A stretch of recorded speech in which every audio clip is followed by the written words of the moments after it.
تسلیم شریف الدین کے ساتھ پشاور چلی گئی اور اس دن شاہ بی بی کا مزاج غیر معمولی طور پر برہم تھا۔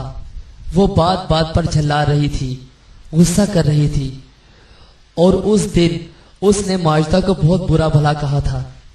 اندھی ہے کتیا، شاہ بی بی غضبناک ہو کر چیخی، کسی کام کا ڈھنگ نہیں ہے، جا دور ہو جا یہاں سے، تجھے تو کسی کام کا ڈھنگ ہی نہیں ہے، کوئی کام ڈھنگ سے نہیں کرتی، آوارہ عورت کہیں کی، باندھی ہے تو باندھی، اے بنگالن تو باندھی ہے۔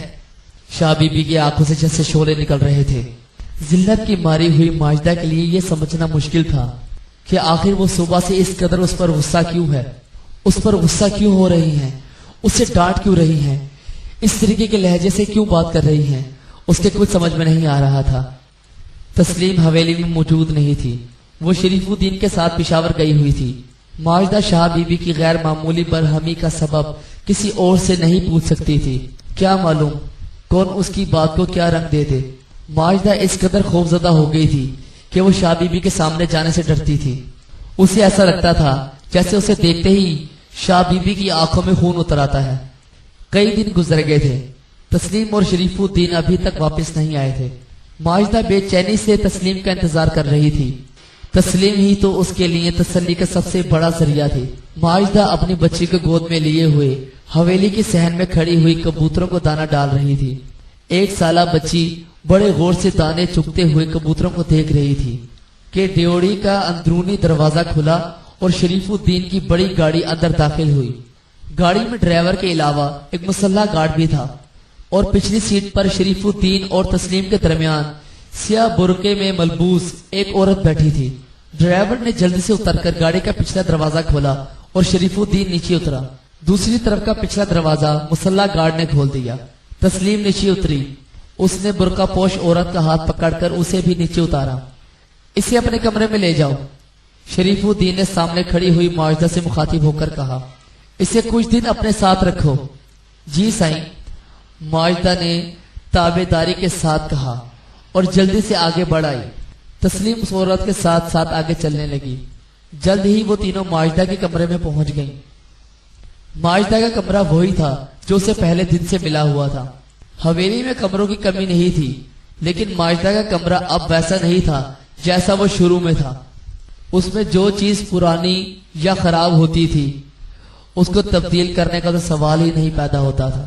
وہ تینوں ماجدہ کے کمرے میں پہنچی اور وہاں جا کر تسلیم نے اس عورت کا برقع اتروایا۔ ماجدہ اسے دیکھتی کی دیکھتی رہ گئی۔ ایک نوجوان لڑکی تھی، کوئی 16-17 سال کی، رنگت جیسے سرخ و سفید انار، بھرا بھرا خوبصورت بدن، مضبوط ہاتھ پیر، انگ انگ سے توانائی اور چستی کا اظہار ہو رہا تھا۔ وہ اپنی بڑی بڑی سیاہ حیران آنکھوں سے ادھر ادھر دیکھ رہی تھی۔ اس کے چہرے سے سخت گھبراہٹ اور پریشانی کا اظہار ہو رہا تھا۔ یہ کون ہے تسلیم چاچی؟ ماجدہ نے اس مجسمہ حسن کو غور سے دیکھتے ہوئے پوچھا۔ باندھی ہے، تسلیم نے جواب دیا۔ سائیں پشاور سے خرید کر لائے ہیں 30,000 روپے میں۔ اوہ، ایک اور باندھی، ماجدہ نے گہری افسردگی کے ساتھ کہا۔ اسی وقت اللہ رکھی کمرے میں داخل ہوئی۔ تم تینوں کو شاہ بی بی بلا رہی ہیں۔ اوہ، تو انہیں فوراً ہی خبر مل گئی، تسلیم نے آہستہ سے کہا۔ اچھا چلتے ہیں۔ لڑکی کا برقع اتر چکا تھا، وہ نہایت معمولی درجے کے مسلے ہوئے میلے کپڑوں میں ملبوس تھی۔ تسلیم نے اسے کھڑے ہو کر ساتھ چلنے کا اشارہ کیا اور وہ اٹھ کر چل پڑی۔ شاہ بی بی برآمدے میں ایک تخت پر گاؤں تکیے سے ٹیک لگائے ہوئے بیٹھی تھی۔ وہ تینوں اس کے سامنے پہنچ گئیں۔ ماجدہ نے تازہ رسیلے سیب کی طرح مہکتی ہوئی اس نوجوان لڑکی کو دیکھا۔ اس لڑکی کو دیکھتے ہی شاہ بی بی کے ماتھے پر پہلے سے موجود لکیریں کچھ اور گہری ہو گئیں۔ اس نے خوب نظر بھر کے اس لڑکی کو دیکھا جس کے انگ انگ سے جوانی پھوٹ رہی تھی۔ پھر وہ اس سے مخاطب ہو کر بولی، کیا نام ہے تیرا؟ اس کا نام گل پری ہے شاہ بی بی، لڑکی کے بجائے تسلیم نے جواب دیا۔ تجھ سے پوچھا میں نے؟ شاہ بی بی نے گرج کر کہا۔ اس کی جگہ تو بولے گی؟ تسلیم سہم کر خاموش ہو گئی۔ کون ہے تو؟ شاہ بی بی نے لڑکی سے اگلا سوال پوچھا۔ نہیں جانتی، لڑکی نے عجیب سے لہجے میں کہا۔ ارے کیا نہیں جانتی نامراد؟ تو ہے کون؟ کہاں سے آئی ہے؟ لڑکی نے دوبارہ اسی طرح کہا۔ نہیں جانتی شاہ بی بی، تسلیم نے ہمت سے کام لیتے ہوئے کہا۔ اسے اردو بالکل نہیں آتی۔ اس کے کہنے کا مطلب یہ ہے کہ یہ آپ کی بات بالکل نہیں سمجھ رہی۔ کون سی زبان بولتی ہے یہ منحوس؟ شاہ بی بی نے قہر بھری نظروں سے اسے گھورتے ہوئے کہا۔ یہ صرف پٹھانی بولی بول سکتی ہے، تسلیم نے کہا۔ یہ افغان لڑکی ہے، سائیں اسے ایک کیمپ سے خرید کر لائے ہیں۔ کتنے میں خریدا ہے سائیں نے اسے؟ شاہ بی بی نے پوچھا۔ 30,000 روپے میں، تسلیم نے کہا۔ اس کے ماں باپ افغانستان کی لڑائی میں مارے جا چکے ہیں۔ کچھ رشتہ داروں کے ساتھ کیمپ میں رہتی تھی، انہوں نے اس کو بیچ دیا ہے۔ کوئی نکاح وکاح تو نہیں ہوا؟ شاہ بی بی نے محتاط انداز میں پوچھا۔ نہیں، تسلیم نے کہا۔ ان لوگوں نے نکاح کے لیے نہیں کہا تھا، مگر اس کم وقت کو جب کوئی زبان ہی نہیں آتی تو پھر یہاں کیسے رہے گی؟ یہاں کے لوگوں سے کیسے بات کرے گی؟ سیکھ لے گی، تسلیم نے کہا۔ جب رات دن یہیں رہے گی تو ہماری زبان سیکھ لے گی۔ لے جاؤ اسے یہاں سے، اچانک شاہ بی بی نے سخت بیزاری کا اظہار کرتے ہوئے کہا۔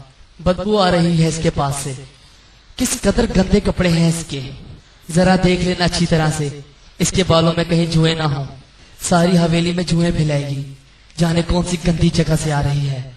اس کو اچھی طرح نلا دھلا کر کپڑے بدلوا دوں گی، صاف ستھرا کر دوں گی، تسلیم نے جلدی جلدی کہا۔ ہمارے سائیں بھی نہ جانے کہاں کہاں کے جناور پکڑ کر طویلے میں لے آتے ہیں، کوئی بنگالن ہے تو کوئی افغانی ہے۔ اور دیکھو، وہ اچانک تسلیم سے مخاطب ہو کر گرج کر بولی۔ پورا خیال رکھنا، ذرا بھی شبہ ہو تو مجھے بتانا۔ میں بنگالن سے تو دھوکہ کھا گئی، اس سے دھوکہ نہیں کھاؤں گی۔ میں یہاں بچوں کی فیکٹری نہیں کھولنے دوں گی۔ میں سمجھ گئی شاہ بی بی، تسلیم نے کہا۔ میں اس پر نظر رکھوں گی۔ ماجدہ کی سمجھ میں اب یہ بات پوری طور پر آ گئی تھی کہ شاہ بی بی کا مزاج کئی دن سے برہم کیوں تھا۔ تسلیم وہاں سے نکلی تو اس کی جان میں جان آئی۔ ماجدہ نے بھی قدرے سکون کی سانس لی، لیکن گل پری کا چہرہ بالکل خالی خالی تھا۔ اس نے شاہ بی بی کی کوئی بات سمجھی ہی نہیں تھی، لیکن اس کے بگڑے ہوئے تیور اور قہر بھری صورت سے اس نے بہت کچھ سمجھ لیا تھا۔ وہ دونوں اسے ماجدہ کے کمرے میں لے آئے۔ تسلیم نے اسے غسل خانہ دکھایا اور اشاروں میں سمجھایا کہ وہ نہا دھو لے۔ اس نے اسے صاف ستھرا جوڑا بھی پہننے کو دیا۔ گل پری اس کی ساری باتیں سمجھ رہی تھی۔ وہ غسل خانے میں چلی گئی۔ وہاں تو جیسے افغان لڑکیوں کا بازار لگا ہوا ہے، تسلیم نے ماجدہ سے کہا۔ افغانستان میں کئی برس سے لڑائی چل رہی ہے اور افغان لوگ بھاگ بھاگ کر پاکستان آ رہے ہیں۔ پشاور میں افغان مہاجرین کے کئی کیمپ ہیں، ان کیمپوں میں افغان لڑکیاں بکتی ہیں۔ بہت سی لوارث لڑکیاں ہیں اور ان کے رشتہ دار ان کو بیچ دیتے ہیں، اور بہت سی لڑکیوں کو خود ان کے والدین بیچ دیتے ہیں۔ بہت بری حالت ہے ماجدہ، بہت بری حالت ہے۔ تسلیم کے لب و لہجے میں گہرا دکھ شامل تھا۔ بنگلہ دیش سے افغانستان کتنی دور ہوگا؟ ماجدہ نے تسلیم سے پوچھا۔ معلوم نہیں، تسلیم نے کہا، لیکن شاید بہت دور ہے۔ پاکستان اور بنگلہ دیش کے بیچ میں تو ہندوستان ہے، تو پھر بنگلہ دیش اور افغانستان کے بیچ میں ہندوستان اور پاکستان ہوئے۔ یہ تو بہت زیادہ دوری ہے، لیکن مجھ میں اور گل پری میں کوئی دوری نہیں ہے تسلیم چاچی، ماجدہ نے آہستہ سے کہا۔ میں بھی پاکستان آ کر بک گئی اور گل پری بھی پاکستان آ کر بک گئی، اور قسمت کا کھیل دیکھو، ہم دونوں کا خریدار بھی ایک ہے۔ گل پری نے نہانے میں بہت دیر لگائی، شاید اسے بہت عرصے کے بعد اتنی اچھی طرح نہانے دھونے کی سہولت حاصل ہوئی تھی۔ گل پری نہا دھو کر اور اچھے صاف ستھرے کپڑے پہن کر باہر نکلی تو وہ پہلے سے کہیں زیادہ حسین نظر آ رہی تھی۔ ماجدہ کے دل پر ایک چوٹ سی لگی، وہ شاید اب پرانی ہو گئی تھی۔ شریف الدین کو اب کسی نئی چیز کی ضرورت تھی، لیکن ایسا نہیں تھا کہ ماجدہ کوئی پرانی شے ہو گئی تھی۔ ماجدہ کی نوجوانی کا زمانہ تھا، اور یہ وہ عمر ہوتی ہے جب ہر لڑکی حسین معلوم ہوتی ہے۔ ماجدہ کے حسن کا اپنا ایک انداز تھا۔ وہ ہلکی ہلکی گندمی رنگت والی سبک اور کھڑی ناک نقشے کی لڑکی تھی۔ عام بنگالی لڑکیوں کے مقابلے میں اس کا قد بھی دراز تھا۔ اس کی طرف دیکھنے والا کوئی بھی مرد اپنے دل میں اس کے لیے پسندیدگی کے جذبے کو محسوس کیے بغیر نہیں رہ سکتا تھا۔ ماجدہ کے حسن و جوانی پر نکھار کا زمانہ تو اب شروع ہوا تھا۔ اس کی عمر تقریباً 17 سال کی تھی اور وہ ایک بچی کی ماں بن چکی تھی۔ شریف الدین کے دونوں بیٹے کمال اور جمال تعلیم سے فارغ ہونے کے بعد گھر آ گئے تھے اور اب وہ یہیں رہتے تھے۔ انہی دنوں شاہ بی بی کا چھوٹا بھائی شہباز، جو ایک قتل کی واردات میں ملوث تھا، اپنے علاقے سے فرار ہو کر بہن کے پاس آ گیا تھا اور حویلی میں رہ رہا تھا۔ ماجدہ نے یہ بات محسوس کی تھی کہ شہباز اکثر اس کی طرف چوری چوری دیکھتا ہے۔ ماجدہ نے اس کی بات کو غیر اہم سمجھ کر نظر انداز کر دیا تھا۔ گل پری نے وہ رات ماجدہ کے کمرے میں ہی گزاری۔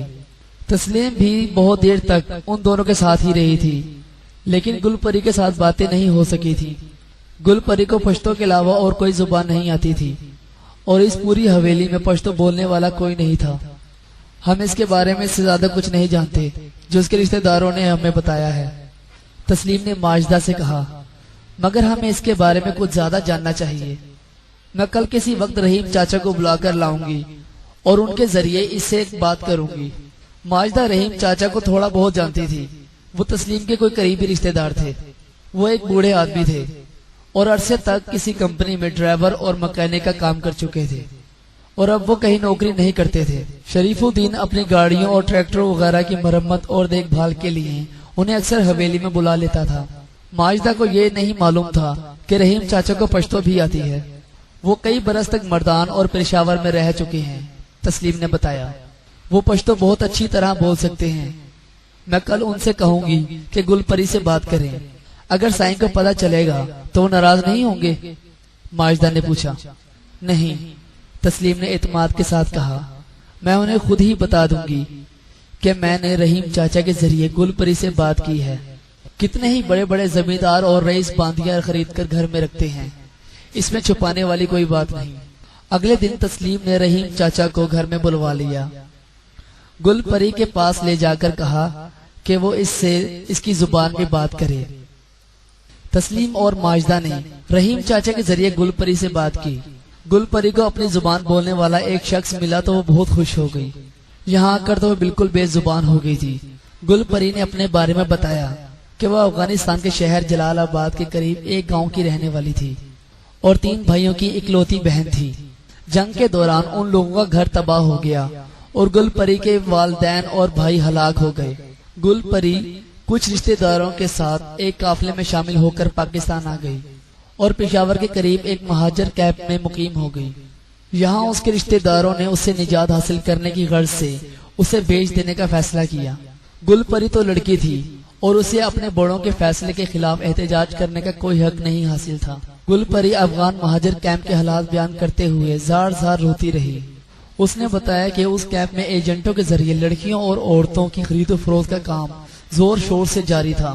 اس نے بتایا کہ بہت سی افغان لڑکیوں کو پاکستان کے شہروں کے علاوہ عرب ملکوں اور سمندر پار کے ملکوں تک بھیجا جا رہا تھا۔ آدمیوں کے علاوہ طرح طرح کی عورتیں کیمپ میں چکر لگاتی پھرتی تھی اور اپنی مرضی کی لڑکیوں کا انتخاب کر کے ان کے سرپرستوں سے سودے بازی کرتی تھی۔ کیمپ سے لڑکیوں کو عارضی طور پر افسروں، بڑے بڑے لوگوں اور سیٹھوں کے گھروں پر بھیجنے کا کاروبار بھی ہوتا تھا۔ جن لڑکیوں کو اس کام کے لیے استعمال کیا جاتا تھا ان کے خاندانوں کو کیمپ میں اضافی سہولتیں فراہم ہو جاتی تھی۔ گل پری نے یہ بھی بتایا کہ کیمپ کے لوگ کھلم کھلا یہ بات کہتے ہیں کہ افغان مہاجرین کے لیے باہر سے جو بھاری بھاری امداد آ رہی ہیں، افسران وہ ساری امداد کھا جاتے ہیں اور مہاجرین کو کچھ نہیں دیتے۔ امداد میں آنے والی قیمتی اشیاء پشاور اور دوسرے شہروں کے بازاروں میں بکتی ہیں۔ تمہارے رشتہ داروں نے تمہیں فروخت کرتے وقت یہ نہیں سوچا کہ اس کے بعد تمہیں کس قسم کی زندگی گزارنی ہوگی اور وہ تم سے کبھی نہیں مل سکیں گے؟ ماجدہ نے اس سے سوال کیا۔ انہیں مجھ سے ملنے کی کوئی ضرورت بھی نہیں ہے، گل پری نے جواب دیا۔ انہیں کافی رقم مل گئی ہے اور ساتھ ہی وہ میری کفالت کے بوجھ سے بھی آزاد ہو گئے ہیں۔ وہ دونوں رحیم چاچا کے ذریعے بہت دیر تک گل پری سے باتیں کرتی رہی۔ ماجدہ کی آنکھوں میں بار بار آنسو آ جاتے تھے۔ وہ کھلنا سے لے کر پشاور تک اپنی اور گل پری جیسی کتنی رہی لڑکیوں کے بارے میں سوچ سوچ کر ڈوبی جا رہی تھی۔ اگلی رات کو گل پری کو سجا بنا کر شریف الدین کے کمرے میں بھیج دیا اور اس کے بعد سے یہ سلسلہ کئی راتوں تک جاری رہا۔ شاہ بی بی نے گل پری کو زیادہ آرام کرنے کا موقع نہیں دیا۔ چند ہی روز کے بعد اس نے گل پری کو کام سے لگا دیا۔ وہ اس بار بہت محتاط تھی اور گل پری کو اپنی نظروں کے سامنے رکھنا چاہتی تھی، چنانچہ اس نے اس کو اپنی ذاتی خادمہ بنا لیا۔ گل پری اس کے سارے کام کرتی، اس کے سر میں تیل ڈالتی، اس کے کھانے کا خیال رکھتی اور اس کے کمرے کی صفائی کرتی۔ اس طرح شاہ بی بی اسے زیادہ تر وقت اپنی نظروں کے سامنے رکھتی تھی۔ گل پری سے سب لوگوں کی بات اشاروں کی زبان میں ہوتی تھی، لیکن وہ تیزی کے ساتھ نئی زبان کو سیکھ رہی تھی اور اسے بولنے کی کوشش کرتی تھی۔ گل پری کو آئے ہوئے کئی ماہ کا عرصہ گزر گیا اور اس عرصے کے دوران شریف الدین نے ماجدہ کو ایک بار بھی اپنے پاس نہیں بلایا۔ وہ اب صرف گل پری کو بلواتا تھا۔ ماجدہ ایک گئی گزری کہانی بن چکی تھی، لیکن شاہ بی بی کے بھائی شہباز کے لیے ماجدہ ایک گئی گزری کہانی نہیں تھی۔ ماجدہ نے یہ بات پہلے بھی محسوس کی تھی کہ شہباز اکثر اسے چوری چوری دیکھتا رہتا ہے، لیکن جب سے اس کے بہنوئی نے اپنے لیے ایک نئی باندی خرید لی تھی اور ماجدہ کو بالکل ہی بھلا دیا تھا، تب سے شہباز کی نظریں ماجدہ کے گرد کچھ زیادہ ہی طواف کرنے لگی تھی، جس کی دلکشی میں روز بروز اضافہ ہوتا جا رہا تھا۔ ماجدہ ایک عورت تھی اور مرد کی نظروں کا مطلب خوب سمجھتی تھی۔ اسے شہباز سے خوف سا آنے لگا تھا اور وہ اس کے سامنے آنے سے گریز کرنے لگی تھی۔